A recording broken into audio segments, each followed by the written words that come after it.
23rd question ಇಲ್ಲಿ ಏನ್ ಕೊಟ್ಟಿದ್ದಾರೆ ನೋಡ್ರಿ. The floor of an auditorium is to be paved completely with the square tiles. Okay, ಈಗ ಒಂದು ಆಡಿಟೋರಿಯಂ ಇದೆ. ಓಕೆ, ಸೊ ಇದೇ ಒಂದು ಆಡಿಟೋರಿಯಂ ಅನ್ಕೊಂಡ್ರೆ. ಓಕೆ, ಸೊ ಇದಕ್ಕೆ ಅವರು ಟೈಲ್ಸ್ ಹಾಕ್ಬೇಕು. ಓಕೆ, ಸೊ ಅದು ಕೊಟ್ಟಿದ್ದಾರೆ. ಓಕೆ, ಆಮೇಲೆ ಏನ್ ಕೊಟ್ಟಿದ್ದಾರೆ ನೋಡ್ರಿ. The length and breadth of the floor are 112 feet and 72 feet. So length ಬಂದ್ಬಿಟ್ಟು ಓಕೆ, ಲೆಂತ್ ಕೊಟ್ಟಿದ್ದಾರೆ ಎಷ್ಟು, 112 feet ಕೊಟ್ಟಿದ್ದಾರೆ. ಓಕೆ, ಆಮೇಲೆ ಬ್ರೆಡ್ತ್ ಬಂದ್ಬಿಟ್ಟು 72 feet ಅಂತ ಕೊಟ್ಟಿದ್ದಾರೆ. ಸೊ ಲೆಂತ್ 112, ಬ್ರೆಡ್ತ್ ಬಂದ್ಬಿಟ್ಟು 72. ಓಕೆ, ಈಗ find the maximum side length of the square tiles which can be use to exactly fit the area of the floor. Okay, so ಒಂದ್ ತಿಳ್ಕೊಂಡ್ಬಿಡ್ರಿ, maximum ಅಂತ ಕೇಳಿದಾರ ಅಂತಂದ್ರೆ, ಮ್ಯಾಕ್ಸಿಮಮ್ ಅಂತ ಕೇಳಿದಾರೆ ಅಂದ್ರೆ ನಥಿಂಗ್ ಬಟ್ HCF ಕೇಳಿದಾರ ಅಂತ ಅರ್ಥ. ಓಕೆ, ಸೊ ಈಗ ನಾವೇನ್ ಮಾಡೋಣ, ಇವ್ರಿಬ್ಬರದ್ದು HCF ಕಂಡಿಡಿಯೋಣ. ಓಕೆ, ಸೊ ಈಗ ನಾನೇನ್ ಮಾಡ್ತೀನಿ, 112 ನ ಚಿಕ್ಕ ಟೇಬಲ್ ಇಂದ ಹೋದ್ರೆ ಏನಾಗುತ್ತೆ, 2 5 ಜಾರ್, ಓಕೆ, 2 6 ಜಾರ್, ಮತ್ತೆ 2 2 jar, 2 8 jar, 2 14 jar, 2 7 jar, 7 1 jar.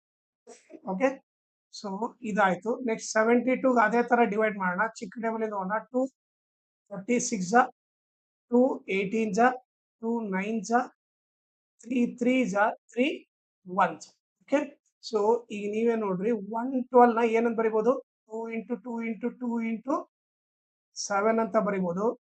72 ನ ಏನಂತ ಬರಿಬಹುದು, 2 ಇಂಟು 2 ಇಂಟು 2 ಇಂಟು 3 ಇಂಟು 3 ಅಂತ ಬರಿಬಹುದು. ಓಕೆ, ಸೊ ಇವಾಗ ನಾವು HCF ಕಂಡಿಡ್ಬೇಕು. HCF ಏನೇನು ಕಾಮನ್ ಇರೋದು ಮಾತ್ರ ಬರಿಬೇಕು. ಒಂದು 2 ಇದೆ, 2 ಬರಿತೀವಿ.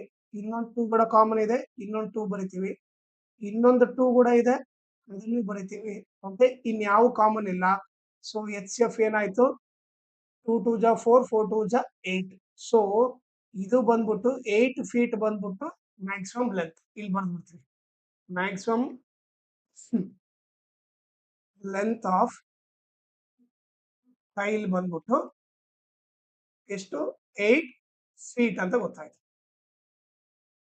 ಓಕೆ, ಸೊ ಈಗ ನಾನೇನ್ ಮಾಡ್ತೀನಿ, ಇದಿಷ್ಟು ಅರೇಂಜ್ ಮಾಡ್ಬಿಡ್ತೀನಿ.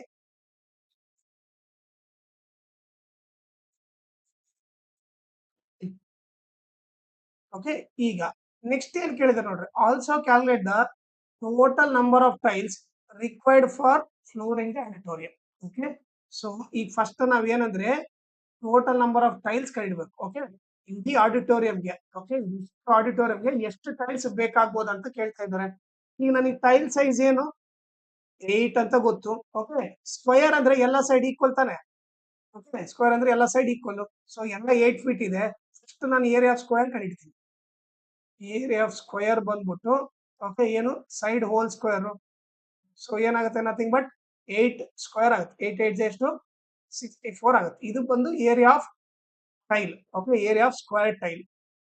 ಓಕೆ, ಏರಿಯಾ ಆಫ್ ಟೈಲ್ಸ್ ಗೊತ್ತಾಯ್ತು. ಒಂದು ಟೈಲ್ ಏರಿಯಾ ಬಂದ್ಬಿಟ್ಟು ಎಷ್ಟು, 64 feet ಅಂತ ಗೊತ್ತಾಯ್ತು. ಓಕೆ, 64 feet ಸ್ಕ್ವೇರ್ ಅಂತ ಗೊತ್ತಾಯ್ತು. ಈಗ ಅದೇ ರೀತಿ ಏರಿಯಾ ಆಫ್ ಆಡಿಟೋರಿಯಂ ಕಂಡಿದೆ. ಏರಿಯಾ ಆಫ್ ಆಡಿಟೋರಿಯಂ, ಈಗ ನೀವು ನೋಡಿದ್ರೆ ಆಡಿಟೋರಿಯಂ ಯಾವ ಶೇಪ್ ಅಲ್ಲಿ ಇದೆ, ನೀವು ನೋಡಿದ್ರೆ ರೆಕ್ಟಾಂಗಲ್ ಶೇಪ್ ಅಲ್ಲಿ ಇದೆ ತಾನೇ ಇದು. So area of rectangle formula ಏನು, ಏರಿಯಾ ಆಫ್ ರೆಕ್ಟಾಂಗಲ್ ಫಾರ್ಮುಲಾ ಬಂದು ಲೆಂತ್ ಇಂಟು ಬ್ರೆಡ್ತ್. ಸೊ ಏನಾಗುತ್ತೆ, 112 ಇಂಟು ಓಕೆ ಬ್ರೆಡ್ತ್ ಬಂದು ಎಷ್ಟು, 72 ಇದೆ. ಓಕೆ, ಸೊ ಇವಾಗ ನೀವು ನೋಡ್ರಿ ಏರಿಯಾ ಆಫ್ ಆಡಿಟೋರಿಯಂ ಇಷ್ಟಂತ ಗೊತ್ತಾಯ್ತು. ಈಗ ನಾನು ನೋಡ್ರಿ ಟೈಲ್ಸ್ ಏರಿಯಾ, ಈ ಒಂದು ಟೈಲ್ ಹಾಕಿದ್ರೆ ಎಷ್ಟು ಏರಿಯಾ ಕವರ್ ಆಗುತ್ತೆ, 64 ಕವರ್ ಆಗುತ್ತೆ. 64 ಸ್ಕ್ವೇರ್ ಫೀಟ್ ಕವರ್ ಆಗುತ್ತೆ ಒಂದು ಟೈಲ್ ಹಾಕಿದ್ರೆ. ಈಗ ನನಗೆ ಎಷ್ಟು ಏರಿಯಾ ಬೇಕು, 112 ಇಂಟು 72 ಕವರ್ ಮಾಡಬೇಕು. ಅದನ್ನ ಎಕ್ಸ್ ಅಂತ ತಗೋ.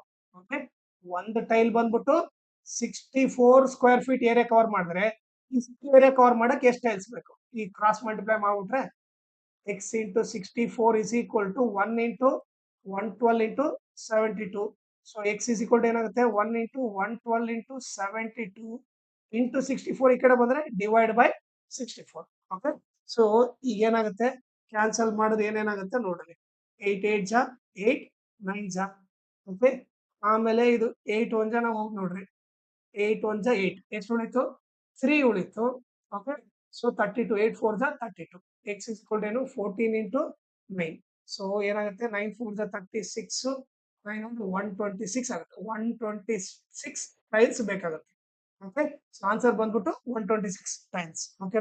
ನನ್ನ ಟೀಚಿಂಗ್ ಇಷ್ಟ ಆದ್ರೆ ನನ್ನ ವಾಟ್ಸಪ್ ಚಾನಲ್‌ನ ಜಾಯಿನ್ ಆಗ್ರಿ. ಲಿಂಕ್ ಬಂದ್ಬಿಟ್ಟು ಈ ವಿಡಿಯೋ ಡಿಸ್ಕ್ರಿಪ್ಷನ್ ಹಾಕಿರ್ತೀನಿ. ಅದರಿಂದ ನೀವು ಜಾಯಿನ್ ಆಗ್ರಿ. ಆಮೇಲೆ ನನ್ನ ಚಾನಲ್‌ನ ಮ್ಯಾಕ್ಸಿಮಮ್ ಶೇರ್ ಮಾಡ್ರಿ. ಸೋ ದಟ್ ಎಕ್ಸಾಮ್ ಟೈಮಲ್ಲಿ ಎಲ್ಲರಿಗೂ ಹೆಲ್ಪ್ ಆಗುತ್ತೆ. ಆಮೇಲೆ ಈ ವಿಡಿಯೋ ಡಿಸ್ಕ್ರಿಪ್ಷನ್ ಅಲ್ಲಿ ನನ್ನ Instagram channel link, Telegram channel link, ಆಮೇಲೆ ಮ್ಯಾಥ್ಸ್ ಪ್ರಿಪರೇಟರಿ ಕ್ವೆಶ್ಚನ್ ಪೇಪರ್‌ದು ಸೆಟ್ 1 ಎಲ್ಲಾ ಪ್ರಾಬ್ಲಮ್ ಸಾಲ್ವ್ ಮಾಡ್ಬಿಟ್ಟು ಪ್ಲೇ ಲಿಸ್ಟ್ ಲಿಂಕ್‌ನ ಈ ವಿಡಿಯೋ ಡಿಸ್ಕ್ರಿಪ್ಷನ್ ಅಲ್ಲಿ ಹಾಕಿರ್ತೀನಿ. ಅದನ್ನ ಕೂಡ ನೀವು ರೆಫರ್ ಮಾಡಿ.